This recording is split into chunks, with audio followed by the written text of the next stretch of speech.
Hello, in front of me I have ROGBID S2 smartwatch, and I'm gonna show you how to enable and how to disable the power saving mode on this watch. First we need to wake up the screen on our watch, and you can do it by pressing any of the buttons. After you wake up the screen, you can swipe down from the top of the screen to open the quick panel.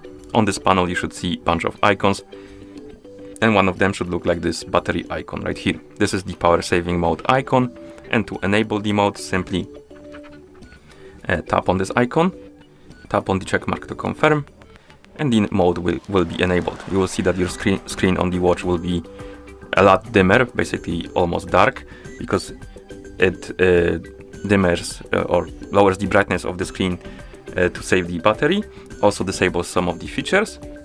And if you want to disable the power saving mode, you can wake up the screen, open the quick panel and tap on the icon again like this to disable it. And basically that's how you enable and how you disable the power saving mode on this watch. Thank you for watching. If you found this video helpful, please consider subscribing to our channel and leaving the like on the video.